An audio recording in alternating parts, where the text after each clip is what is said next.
Hey, it's Keith from Save the Rust. And tonight, since we got a little bit of a break in the weather, it's just above freezing. You can see we are in the middle of winter here in Manitoba, Canada. But again, it's just a little bit nicer today than it was yesterday. Today is like +1. Yesterday was like -28 this degrees. And so tonight we're going to work on two frames here. We're going to take our 1910 Flanders. We're going to try and get that fork off and the handlebars off. They've been rusted in position and they don't even turn. Haven't been off since 1910. So 110, 115 years ago, that was put on. And then the Norton, we got a couple little things to take off. A couple mounts that were brazed on. So we're going to use our torch and see what we can do, and hopefully, get some of this stuff done. One of the things too, we got to get off on or free up at least on the Flanders is the crank. Again, I've been hitting this stuff with penetrating fluid for a couple of years, and nothing's happening. So let's hit it with some heat.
Well, it's moving.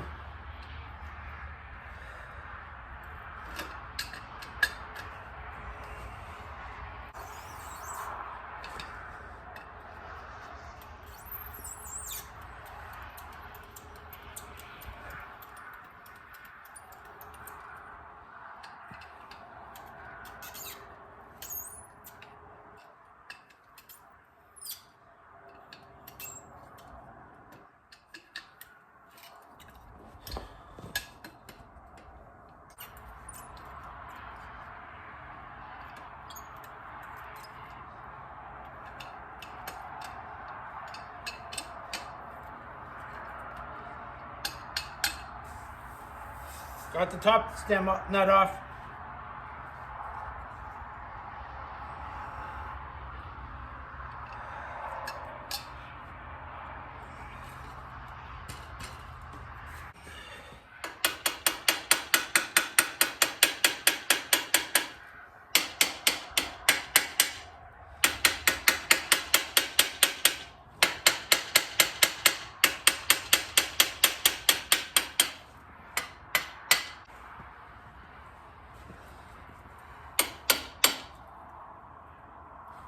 Got a little bit of movement.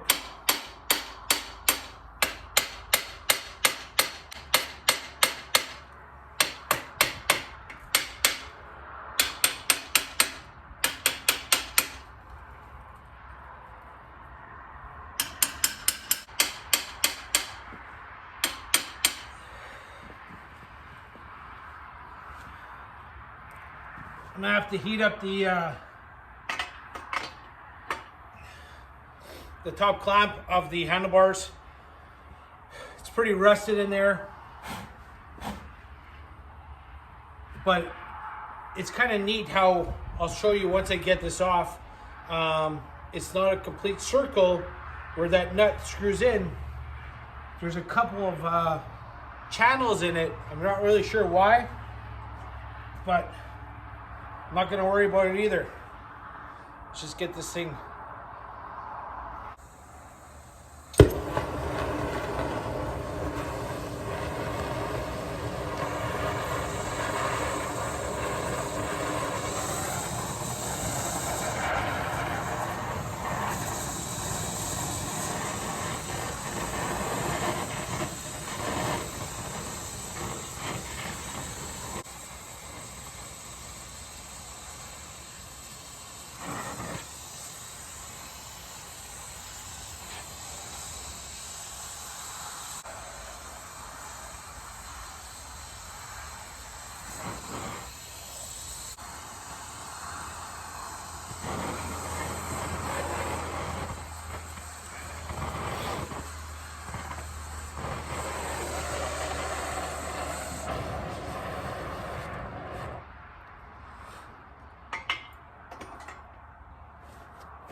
It's moving.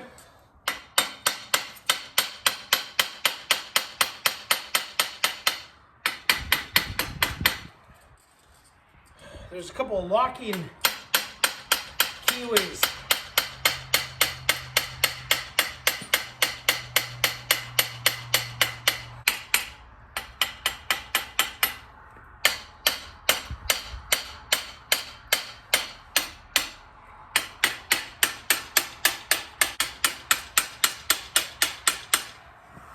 Doing it closer for you.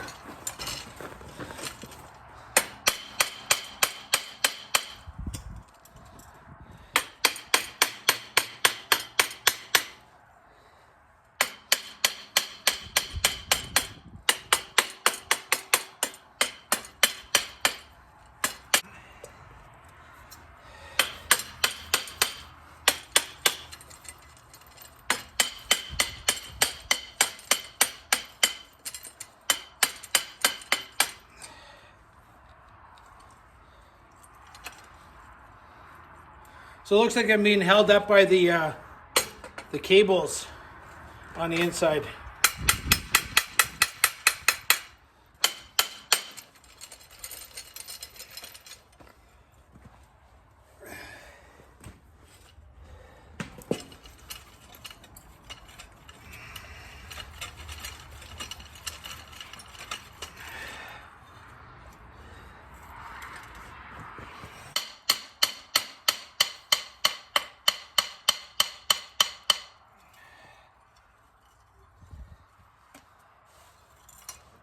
There we go.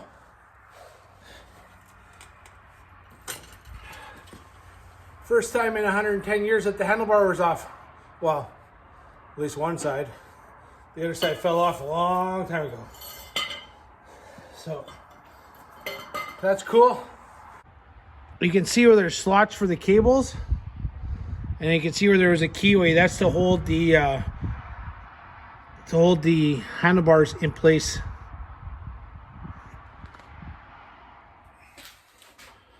So what we've done is we got the Flanders frame in the vise held up by the backbone, and we got a little bit of movement here. I tried just using these big these big vise grips or whatever, pliers. And there's a bit of movement. There was zero movement before. Been spraying it with WD-40, been cleaning up in here as much as I can to try and get penetrating fluid into that spot. Because that's where the threads are and everything. I guess we'll have to heat it up again.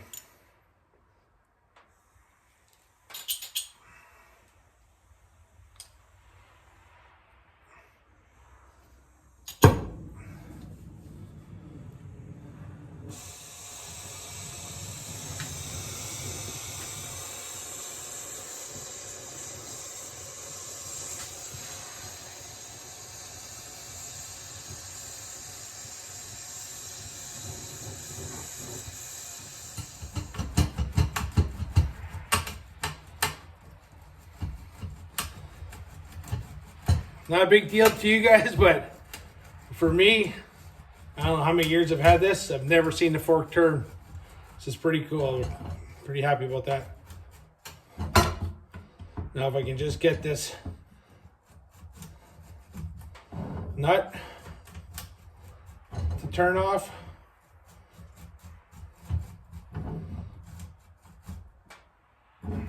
Uh-oh. So what's happening is I'm spinning the entire fork.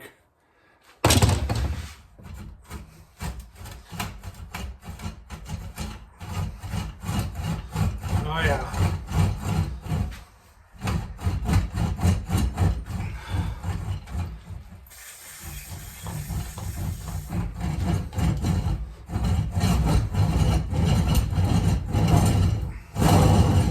It's turning.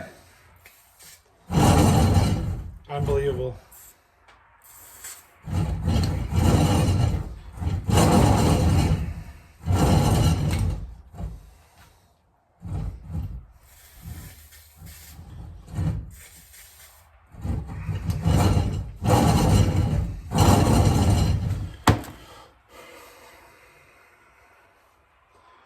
Okay, so now I'm gonna have to change the plan here so that I can get this off. I'm gonna have to hold the forks in position and then see if I can keep heating that up.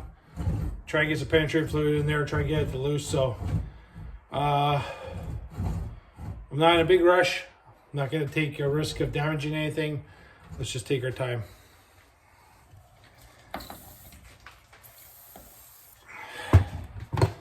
So put the fork tube into the vise, but not in the vise, just have it held in there. I've been working on this for a while and it's moving.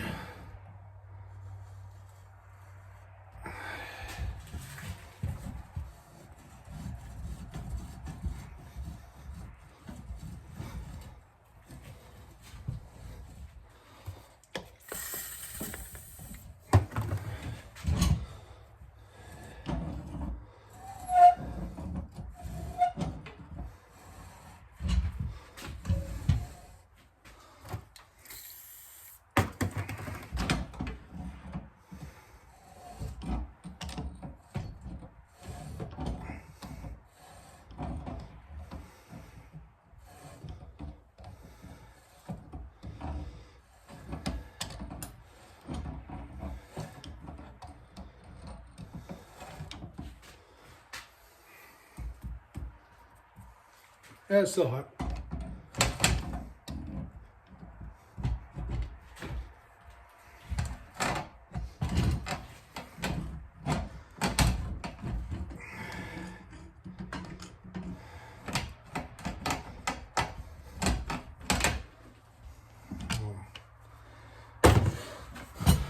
That doesn't sound so nice. I'm wondering if the bearings are kind of falling in there.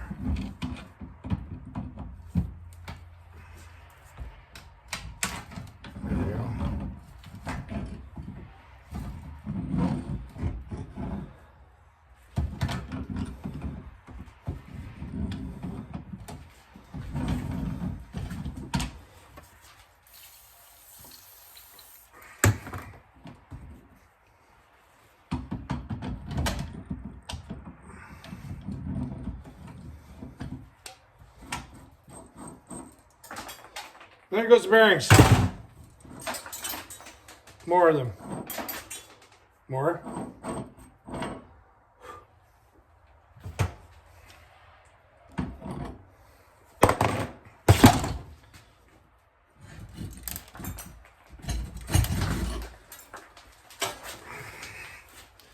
You got it apart.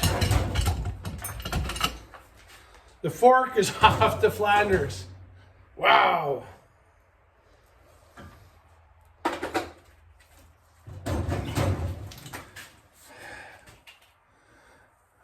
Threads still look good. You know, you can see there's been some rust there, but I'm pretty happy with the look of this. Here's the size of the balls. They're tiny. They're like, let's see if I can get, probably like an eighth. I got some samples here. There's a bunch of samples on the ground. But hey, success. We got the fork off.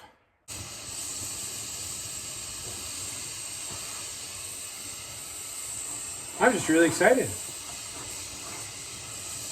You know? Well, for one,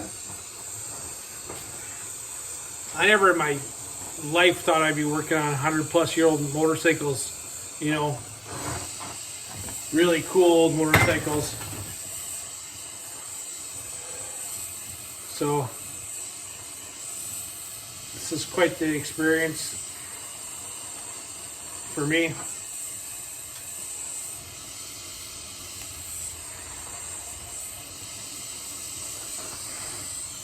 And you know, I can't make this thing any worse. Again, this thing was saved in 1955 by a gentleman from his grandfather. His grandfather was also a market gardener like himself, and he saved it from going to scrap. They probably pulled the motor out to run a water pump, and then in the late 70s, he ran over it with a tractor, which is why it's in the shape it's in now. But here's the thing. If it hadn't gotten driven over by a tractor, would it have been sold or picked up by someone before in the last 40 years? And I would never have had this chance? That's a possibility. So, you know, you just don't know what would have happened in reality. So, yeah, it sucked that it got driven over, but we're going to get it back on the road, man.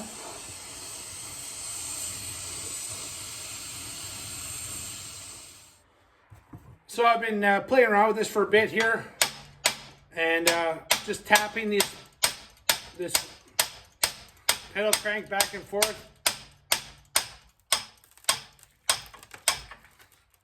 There's a lot of rust coming out.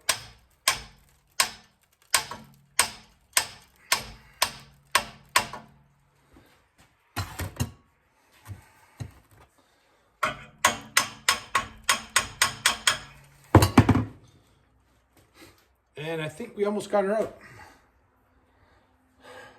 So what happened was it started turning. I was playing with the crank and it was moving. So then looking back and forth at it, kind of determined one side's stationary, one side's going to go with the crank. So started banging it back and forth, and you could feel that this side was staying in and the other side was coming out. So just kept tapping it back and forth, and that's where we're at now. So let's get this thing out.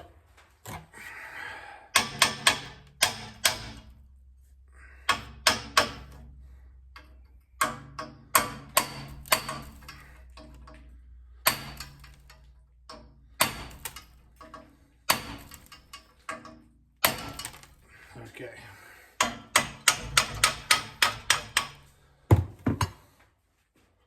So it feels like there's a burr on the end. I'm gonna have to grind that down. So tonight we got the fork off, we got the crank out, handlebars off, the 1910 Flanders. Big night for us. So I'm excited. I didn't think we'd get this far because I didn't know if this crank would come out. So now we can get working on getting the frame tubing for the Flanders. And we'll get the top piece, bottom piece, and we have the center piece here. And then we can start working on the handlebars. So on the handlebars, what I'll show you is, obviously you can see there's one side. You can see it's bent here a bit, but the rest of it looks really nice. We still have to get the spiral apart, but at least we have this to go off of. Then we can make a new one for the other side. What's really interesting was how right here there was a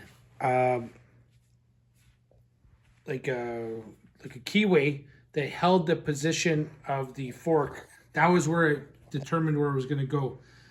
So what's really neat is how you can see there's 2 slots here on the stem, and that's where that nut goes in that holds the handlebars on also. This nut.